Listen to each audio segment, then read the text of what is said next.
Good evening. This is Jamie Drummond for Good Food Revolution. I'm very pleased to be speaking today with winemaker Oliver Stiles, who's joining us all the way from Hawke's Bay. How are you today, sir? I'm good, and yourself? I'm assuming you're actually in Hawke's Bay. Yes, I am. Yes.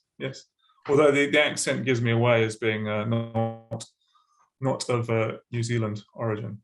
Yes. Let's start off there. You have a winery with your partner called Halcyon Days. How did you end up making wine in Hawke's Bay, New Zealand? That's quite a long and tortuous story. To keep it relatively brief, I started off writing for a wine magazine called Decanter in the UK. And then I met my partner, Amy, who was winemaking in Spain. And for years, as people generally do, not always, but generally in wine writing and fields other than actual winemaking, you always dream of making your own wine. So I actually moved to Spain to be with Amy, my partner, and spent 3 years there and began to learn how to make wine in Spain and in France and in New Zealand at the time as well. We eventually then moved to New Zealand, Hawke's Bay, and we've been there for 10 years. And in that sort of time, I've, I suppose, retrained as a winemaker, but also maintained my link to publishing and wine writing through there. And that's how we have Halcyon Days. And we started Halcyon Days 5 years ago in 2018 was our first vintage, our first proper vintage. And sort of we've grown gently since then. I am being bothered by fruit flies right now, something you may be used to in a winery, but I think they're coming for my glass of Pinot Blanc sparkling. Yes, ideally not used to in a winery, but that's the perennial fight towards the end of vintage to keep fruit flies out of everything. Now, we are here today to speak about orange and amber wines. What was your experience of orange amber wines before you moved to New Zealand? None. Oh, really? To put it frankly, pretty much zero. What I'd done, my background prior to sort of arriving in New Zealand was very, well, not very, but relatively commercial winemaking. The only contact I'd had with actually macerating skins in juice was in certain projects in which I was involved, which involved trying to get more flavor, texture, aromatic interest out of making white wines. And so one of the techniques of doing that was to actually macerate the skins in the press, and this would be sort of anywhere between 6 hours to overnight, right? And then press the juice off. So that was the sort of extent to my winemaking understanding of skin fermented wines. Or well, not even skin fermented, just skin macerated, I suppose. Yes, yeah. And then my interest in it came sort of through an unusual route, in that what I wanted to do, or what I was interested in doing, and Amy too, obviously, was producing white wines through effectively carbonic maceration. So taking what they were doing in say Beaujolais, using whole cluster berries and sort of sealing them up, covered in CO2, and allowing them to ferment intracellularly. And that was, for me, that was quite interesting. I wanted to try and do that with white wines. That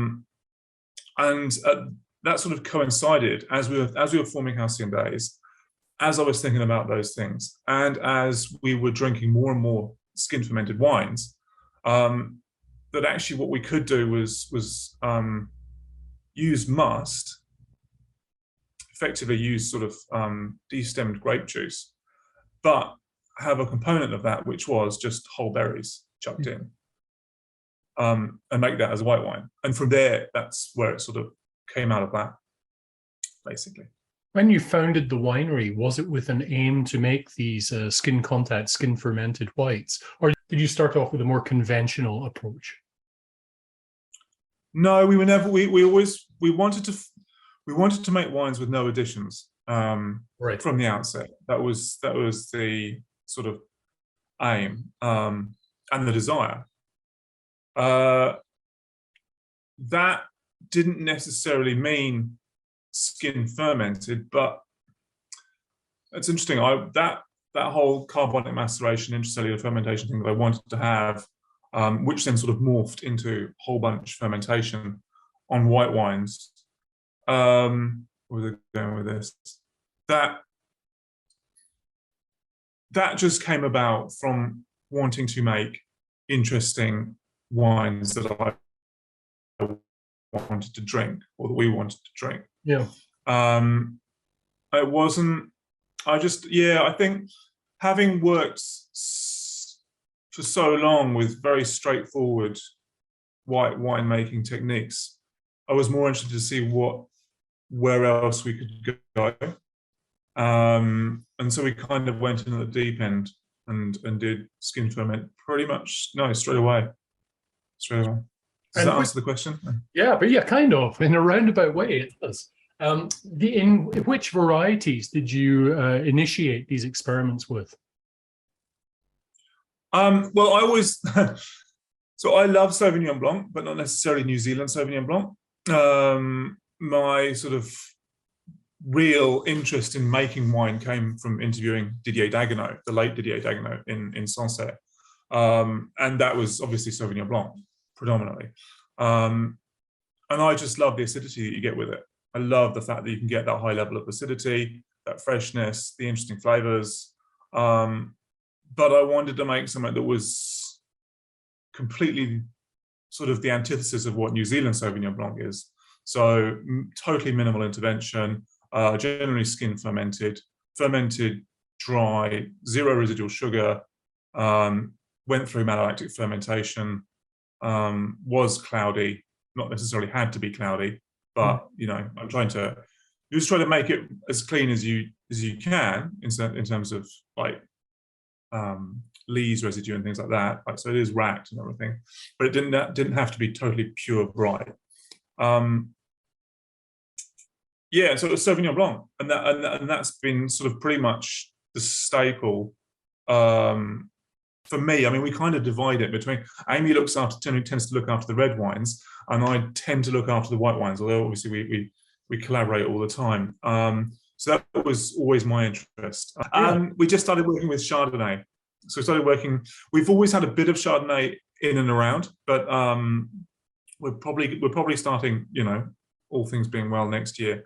And we to make a straight sort of Chardonnay. We worked with a bit of skin ferment Chardonnay in a rosé, which worked really well in terms of getting that sort of phenolic texture and interest. But I think for more white wine, especially if we're using Chardonnay, we'll probably just make it relatively straightforwardly, i.e., skin contact or a minimal portion of it. Now, correct me if I'm wrong, but you don't usually label your wines varietally. Is that because you're normally doing some blending in the background there? Or is it because you don't want people to, say, associate the label Sauvignon Blanc with regular New Zealand Sauvignon Blanc? Because I know you have made a wine that was, I think, 70-30 Sauvignon Blanc Gewürz. Yeah. Okay. So both of what you say there is true. I don't want to associate our wines, or we don't want to associate necessarily our wines with varietal labeling. Yeah. That wine, which was the Cortari, which was the Māori word for Kingfisher, which is now Halcyon. We've renamed it Halcyon. Oh, I see.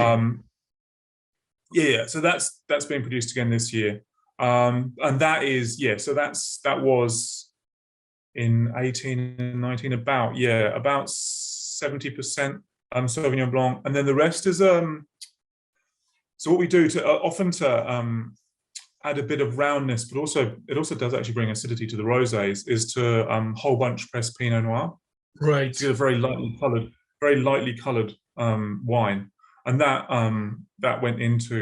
made up about 25% of that Sauvignon Blanc blend, with a smaller amount of Gewürz that was sort of had to be very hand picked, because the Gewürz has a tendency to fall over and go a bit what's the word, botrytis-y, I suppose. Yeah. Well, a little Gewürz goes a long way in a blend as well. So I was surprised when I had imagined 30% there, and I thought that's a lot. No, yeah. There's there's not that much, and it's barely noticeable in the final wine. I quite like those sort of Gewürzi, muscatty kind of grapes. I find them quite seductive for me personally. Yes. But yeah. Just so we just picked about, chucked it in fermenter a whole bunch. Yeah.